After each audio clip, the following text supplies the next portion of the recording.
All right, Alexander, let's talk about Putin's statement yesterday on the 30-day ceasefire plan. What were your thoughts on what Putin said? How did you see the whole event? Like, what's your opinion on how we got to the point where Putin was asked the question by the reporter about the 30-day ceasefire, the trip to Kursk the day before, the fact that Witkoff was coming in on the same day, the fact that Lukashenko was sitting next to him. Not many people are reporting this. Actually, I don't think anyone is mentioning this, but I don't think it was a coincidence that he had a meeting with Lukashenko. He called up Lukashenko, let's have a bilateral meeting right before a press conference, perhaps to present the signal, to send out the signal. Here's Lukashenko, here's Belarus, here's Minsk agreements. He's sitting next to me. There is going to be no Minsk. I was in Kursk the other day. I've seen things from the front line. I know what the situation is like. So he talked about that as well. What was your impression about the entire picture of the event and of the diplomacy that happened yesterday? Absolutely. Can I just say, by the way, that we've now got reports that he met Witkoff late last night. Now, that can't have been a long conversation, despite what one must assume, because, I mean, Putin has had packed days, a packed day, and he was obviously in Kursk the day before. So, I mean, there wouldn't have been the time for a lengthy discussion with Witkoff. And I'm assuming that he basically said to Witkoff much the same things that he said over the course of that news conference. Now, the thing about that news conference, the big takeaway I get from this is that Putin is not at all keen on this whole ceasefire idea. In fact, to say that he's not keen would be an understatement. He doesn't believe in it. I mean, he sees that the Russian army is advancing. They've just scored their biggest single military victory in Kursk region. And it's important not to understate the extent of that victory. I mean, it is the biggest battle, and it ended in a total victory by the Russians, a complete disaster for the Ukrainians. There's signs that the Ukrainians themselves are in terrible disarray and that they're just holding things together. And we saw how quickly the front unraveled in Kursk, and that one mustn't make the same assumptions about the rest of the battlefront. Possibly the Ukrainian army in other places is also in a very chaotic condition. So he sees that. He knows all about the previous history. And you're absolutely right. He had Lukashenko there talking about the fact that, bringing back our attention to the fact that there were all these negotiations before. The other great advantage of having Lukashenko is that Lukashenko can talk forthrightly about all of these things in ways that Putin himself still doesn't feel that he can. He also reeled out Lavrov. Now, this is a thing that people just haven't noticed, but at the same time as Putin was speaking, he also got Lavrov to give a statement to a media question, and the Russian Foreign Ministry published that specific answer from Lavrov as well. And that's an important response. But what Putin does, he doesn't want a ceasefire. He really doesn't see that there's any gain for Russia in a ceasefire before. He's already ruled out in the past temporary ceasefires. He says that the only purpose of temporary ceasefires at this point in the war, when the Russians are advancing and the Ukrainians are retreating in disarray and chaos, is to give the Ukrainians an opportunity to re-equip, rearm, restabilize their front lines, get themselves in a better position. The Lavrov statement and what Lukashenko said exactly this, that the Ukrainians, whenever they've been given a ceasefire, have always used them in exactly that way, going all the way back to the original 2014 crisis, that breached every ceasefire that they have been given. And there's no reason to think that left to themselves, they won't do the same again. So what Putin said over the course of his press conference is this: I don't want to quarrel with Donald Trump. I want to be on good terms with the United States. I understand that I have a president, finally, who wants to be on good terms with me and who's trying to achieve some kind of process of normalization in relations between my country, Russia, and the United States. And of course, I welcome that because I am concerned about Russian national interests, and it is not in Russia's interests to have a major confrontation with the United States at any time. And though in the future relations with the United States might turn bad again, whilst I have a president who's keen to cooperate, I will try and use that to the best extent that I can, to try to lock in some things that might be to Russia's advantage in the future. So I don't want to simply slam the door on Donald Trump. Donald Trump's come up with this 30-day truce idea. It's clearly an American proposal. So Putin points out that in order for there to be a ceasefire, it must logically lead to peace. That peace has to, as the Russians say, address the root causes of the conflict. When the Russians use the expression root causes of the conflict, what they're talking about is Istanbul Plus. It's now become the code term that the Russians have latched onto in order to explain and justify and summarize Istanbul Plus in their own words. Remember, Istanbul Plus is our expression. The Russians have never used it. So they talking about root causes of the conflict. And so the ceasefire must lead eventually to that outcome. In order for it to lead to that outcome, if there is going to be a ceasefire, it must be a real ceasefire, one that the Ukrainians observe this time. And in order for that to be observed, a whole list of things need to be done, which this demand for an immediate ceasefire does not address. And he talked about all of the things that were listed over the course of his comments, the fact that it needs to be monitored and who's going to monitor it, the fact that we've got to decide where the Ukrainian army is, that Ukrainian troops who are already surrounded in Kursk region and in other places, what is going to become of them, the fact that arms supplies to Ukraine must stop, the fact that mobilization by Ukraine must stop, because otherwise what is the point of this? And basically he set it all out. And basically he's saying to Donald Trump, look, we understand where you're going. We understand what you're trying to do. We're not unsympathetic. We would like to go there ourselves, but we've been there, we've done that, we've seen that it doesn't work unless there are stringent conditions attached to it. And if you want to talk to us about how to come to those stringent conditions, well, here we are, we will discuss them. But in the meantime, your proposal simply cannot fly. Putin effectively said that.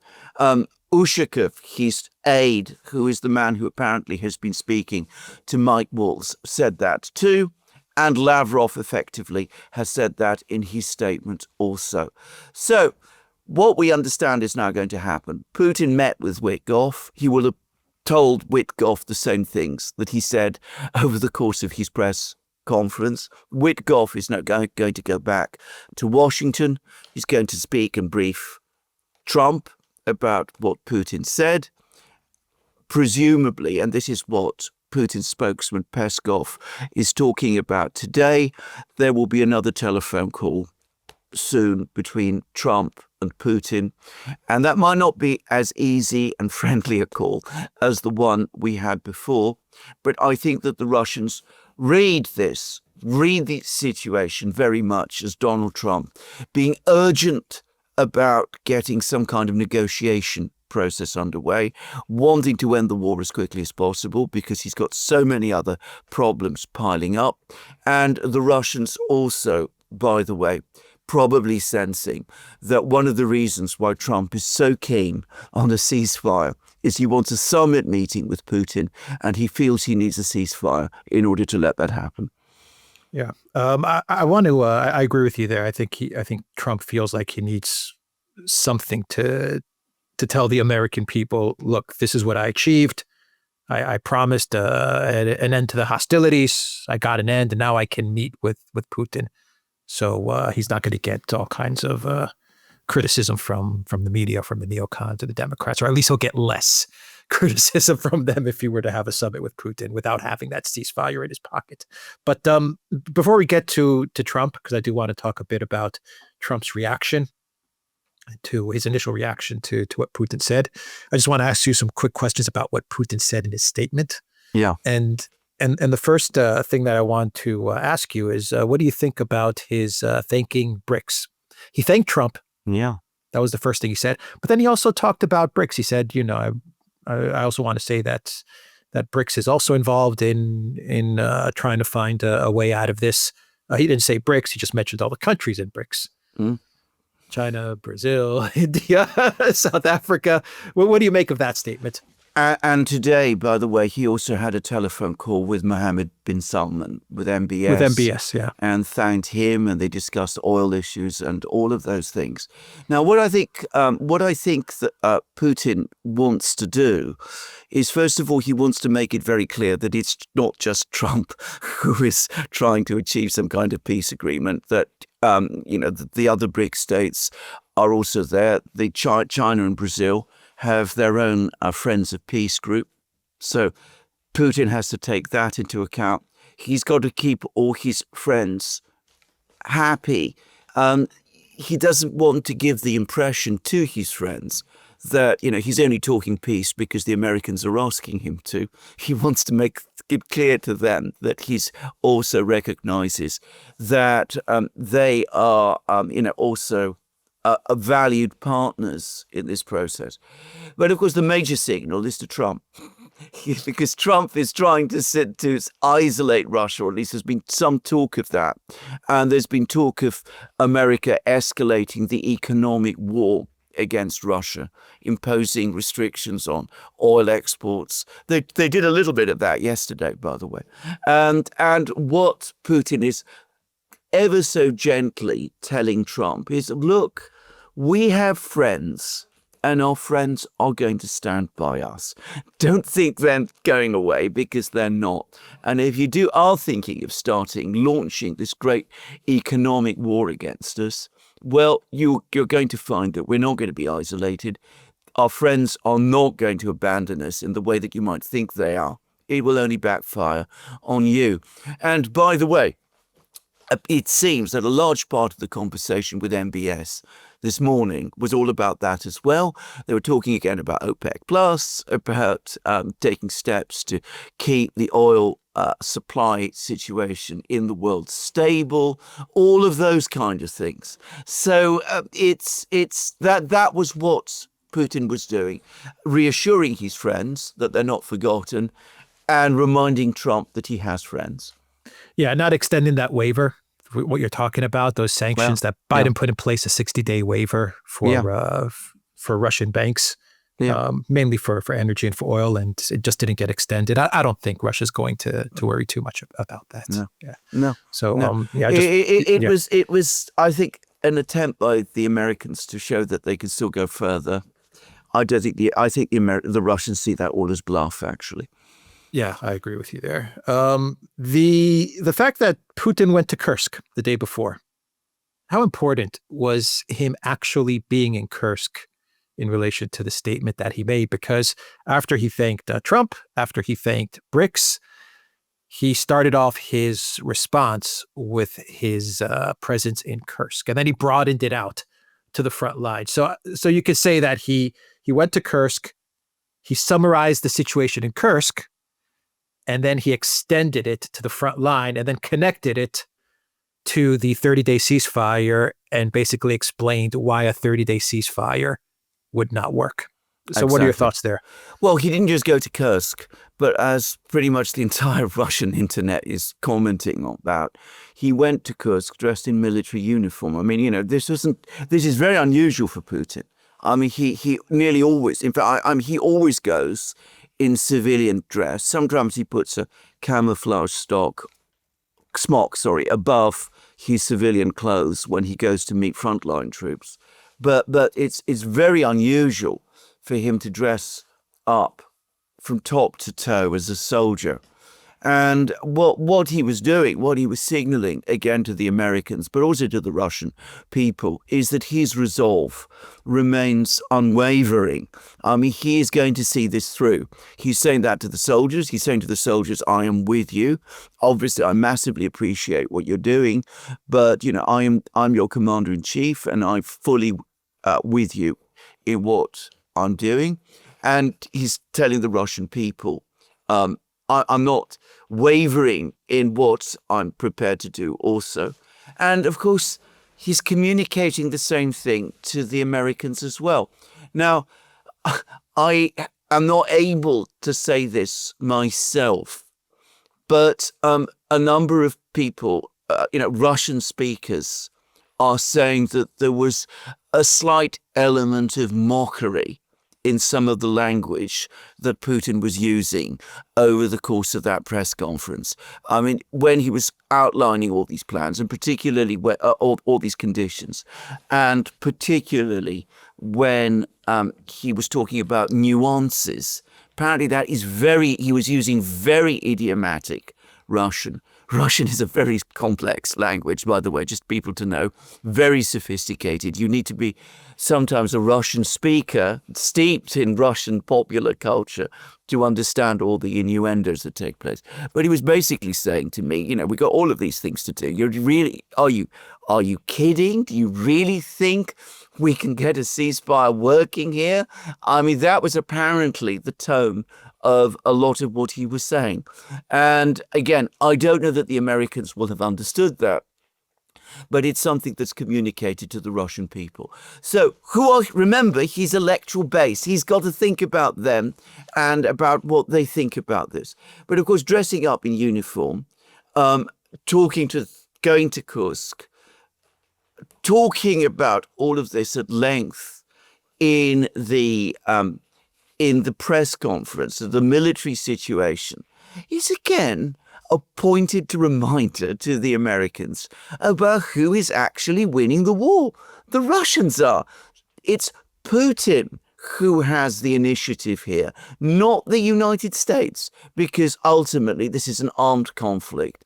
And as even Trump has admitted in the past, it's the Russians who have the strong cards. Yeah. Then he said across the entire front line as well. Across the entire front line. Exactly. Yeah. Why should we stop was pretty much Why his message. should we stop? He said, and if we stop, how's it going to all work?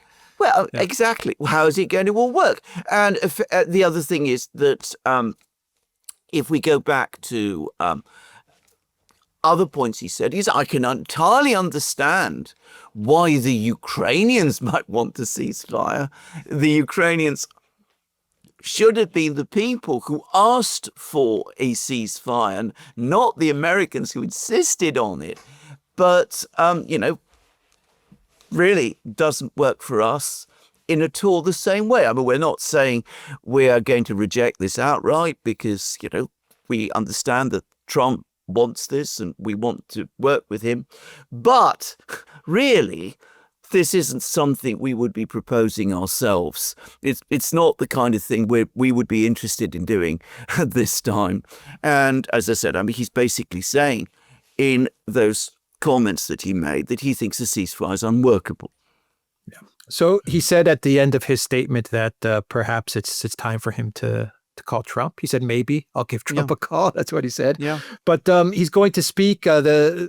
The Russian government, Putin, they need to speak with their American partners. He used that word, the American partners. Yes. Not Ukraine. No. Not EU. Not the UK. Obviously, for Russia, this is an issue between Russia and the United States. Absolutely. This is a proxy war, a conflict between Russia and the United States, and it has to be resolved between Russia and the United States. Yes. So do you want to comment on that? And then I'll ask you about Witkoff, or you want me to ask you about Witkoff and Trump's reaction? No, let's just deal with the first point that you just said and then come to Witkoff. Because American partners. We absolutely need to, because this stems, in my opinion, from what happened at that meeting in Jeddah. Now, the Americans, as we've discussed already, isolated the Ukrainians by bringing them to Jeddah. They didn't meet them in Europe, where the Europeans would be hanging around. They didn't meet them in the United States, where the Democrats and the deep state people would be hanging around. They brought them to Jeddah, where they could rely on MBS to keep these people under control. They made absolutely sure that Zelensky was not part of the meeting. The meeting lasted 8.5 hours. As we know, the Americans stopped intelligence sharing and military supplies during the meeting. They were clearly putting the Ukrainians through something of a third degree. And they came out with a statement, a joint statement, in which obviously there was the thing about the ceasefire, which we've already talked about. But there were a lot of other things there. Firstly, the statement makes no criticism of Russia at all. It doesn't criticize Russia. It talks about the courage of the Ukrainian people, but it does so by making it clear that that courage is intended to lead to a pathway to peace. It makes no reference to sovereignty, Ukraine's sovereignty, independence, territorial integrity, or any of those things. It's all focused on achieving peace. And this is the key thing, it talks about the United States and Ukraine setting up negotiating teams. Now, you can understand why Ukraine would want to set up a negotiating team, because of course they are the people who are involved in the conflict with Russia, at least the direct conflict with Russia. But the United States is going to set up a negotiating team as well. And that means that there's going to be direct negotiations between Russia and America. And that is what the Russians want, because they see this ultimately as a conflict not between Ukraine and themselves, but between America and the collective West and themselves. They understand fully that America is the major party here. And so the result is that since the Americans want to negotiate and are setting up a negotiating team, the Russians are going to work with the Americans. And the Americans, their job will be to keep the Ukrainians in line. Now, that is going to be very difficult to do, because as soon as the Ukrainians returned to Kiev, they started to walk everything that they said in Jeddah back. So they're again talking about NATO membership. They're again talking about security guarantees. They're again talking about mobilization and keeping an army as big as they want and things of that kind. All the things that were stripped out of the Jeddah statement. And the Jeddah statement says something else, and it's very important. It says, and this must have been a massive issue between the Americans and the Ukrainians in Jeddah, because there's a sentence in it which says that the Ukrainians want the Europeans to participate. And the statement, the sentence doesn't say that the Americans do. So the Americans want to cut the Europeans out. The Russians will be absolutely happy with that. The Ukrainians, of course, are again trying to bring the Europeans in. So it's going to be very tough for the Americans to keep the Ukrainians in line. The Russians will be very worried that the Americans will not be able to keep the Ukrainians in line, that the Ukrainians with the Europeans are going to try and pull the Americans back onto their side. And that statement that was released by Lavrov yesterday, as I said, in coordination with Putin, actually says this. It has this extraordinarily interesting statement. It says, if the Europeans, and this is, I'm quoting it, if the Europeans now want to make the Ukrainians outwit the Americans as well, I think that the Trump administration is fully aware of their intentions and will see through this. In other words, that the Europeans and the Ukrainians have their own agenda completely at odds with that of the United States. The Ukrainians are going to be there in the room. They're going to be sabotaging the negotiations in every way that they can. The Americans are going to have a massive job trying to keep them and their European allies under control.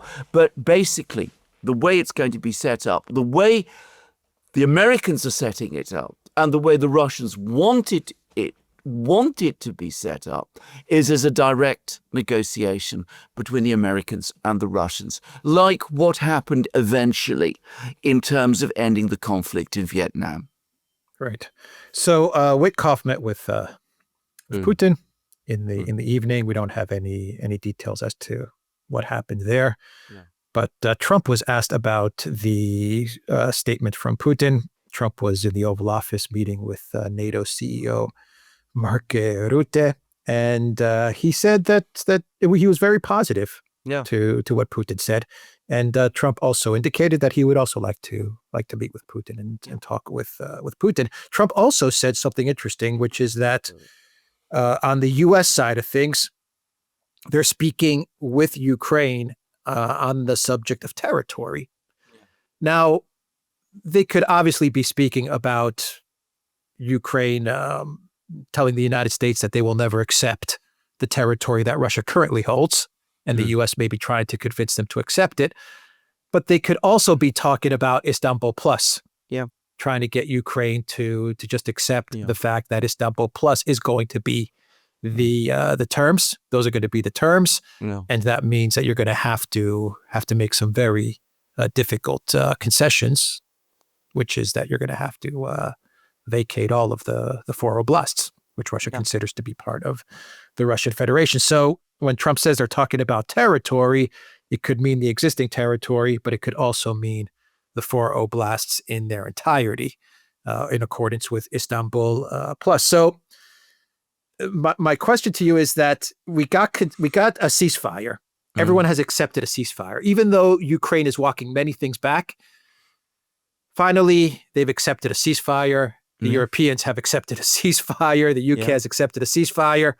Russia says we're not so hot on the ceasefire, but it doesn't matter. At least the collective West has finally got into the position of a ceasefire. Yeah. Do you sense that Russia is trying to carry or to help along the Trump administration to Istanbul Plus? The Trump administration now is trying to move Ukraine, even though it's kicking and screaming, to Istanbul Plus as well. Yes. Is this how you see this motion unfolding? Yes. Or perhaps it's not moving in that direction at all. It's going to be very, very difficult to get there. But I think the Trump people do understand that for the Russians, the destination has to be Istanbul Plus. I mean, they know Istanbul Plus, right? The Americans know. Of course, there's no doubt they know. There's absolutely no doubt about it. But I mean, when, as I said, Putin talks about the root causes of the conflict, that is what he means.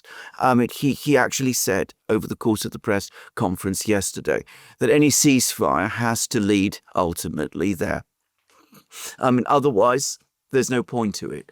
And so he will want commitments, because that's essentially what he was also saying during the press conference. He will want commitments from the Americans that it is Istanbul Plus that this is heading towards. And the point to remember about Istanbul Plus is it doesn't just mean that the Ukrainians accept that this territory will be under Russian control. It's that the Ukrainians accept legally that it will be Russian territory. I mean, it's a major concession for them. So this is going to be, difficult. And I have to say that it's far from clear at the moment how we're going to get there, given how impossible the Ukrainian leadership, this particular Ukrainian government, is. Now, I think another reason why the Americans probably want a ceasefire is because they want elections in Ukraine, and they want to carry through those elections in order to get Zelensky out. And I think that's probably the only way that we're going to get to this point, is to get a leader in Kiev who will finally agree to move in the direction of Istanbul Plus. Now, I don't myself think that is going to be Tymoshenko, because the Americans are very fixed on Tymoshenko. But I think Tymoshenko, as Viktor Medvedchuk has just pointed out, is probably going to be as complicated and difficult an individual to deal with. In some ways, as Zelensky himself is. She's much smarter than Zelensky. But I don't think she's going to make the kind of fundamental concessions that both the Russians and the Americans want. So we're a very, very long way from this, ending this. I mean, and I personally think that we're probably quite a long way from the ceasefire as well. Yeah. Maybe months. Maybe months. All the way to the end of the year, yeah. Maybe all the way to the end of the year. And if this all holds together. Even if this all holds together, which it may not do. At the same time, we now see that all kinds of attractive ideas are being dangled. The Americans buying Nord Stream. Thinks of this guy. We said it. We said it. Exactly. By the way, the Germans are freaking out over this one. But they're horrified about this. It makes sense, doesn't it? Oh, yes. From a business, I mean, would it work in a way that Russia would deliver the gas to some sort of joint venture, which would be the Americans, and then the Americans would sell it to the Europeans? Correct. Orban talked about a plan like this. Yeah. He actually outlined a plan like this for Hungary. He said, I believe he said that Hungary could set up a joint venture on the border with Ukraine, and then they would deal with the oil and gas. Exactly. Mm-hmm. So it's possible. Absolutely. No reason why it should be impossible at all. Of course, it would also create an important commonality of interest between the US and Russia, which a future US administration might be unwilling or might find difficult to walk back on. Just saying. I'm not saying that they wouldn't, but it might not be quite such an easy thing to do. And of course, as Putin and Lukashenko were joking together about it, puts the Europeans in a rather awkward position. It's in a very bad position. They did it to themselves. Well, exactly. Yeah, they did it to themselves.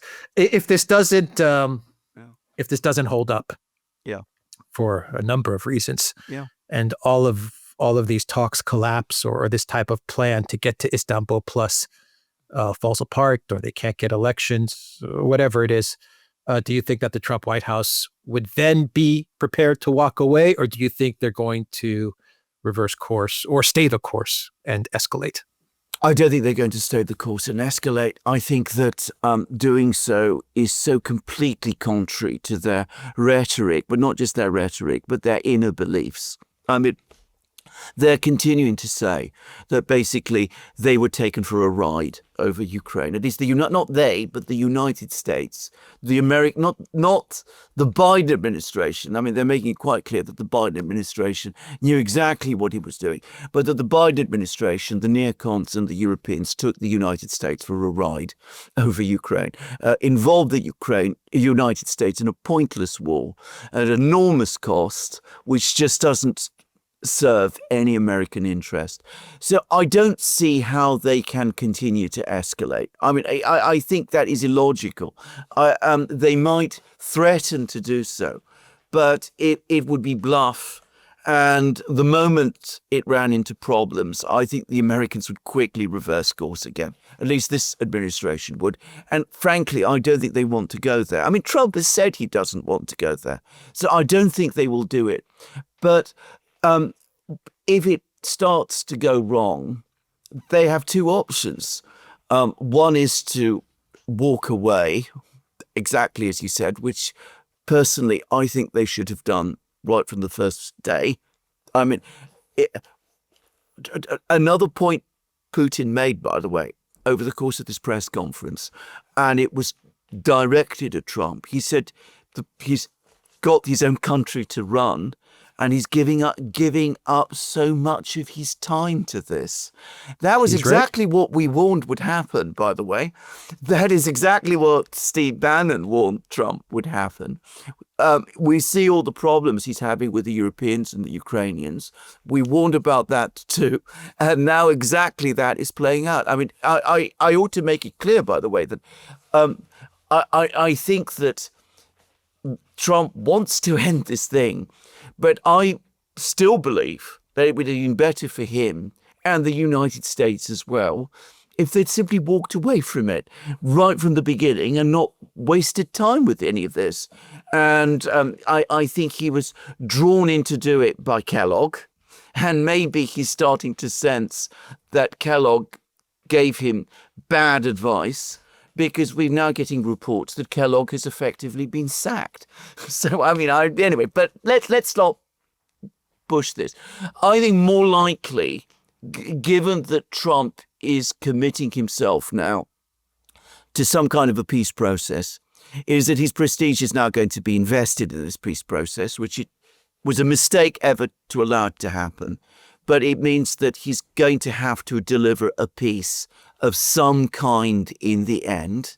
And as Eisenhower discovered with Korea and Nixon discovered with Vietnam, that means having to make big concessions to the other side in order to get there.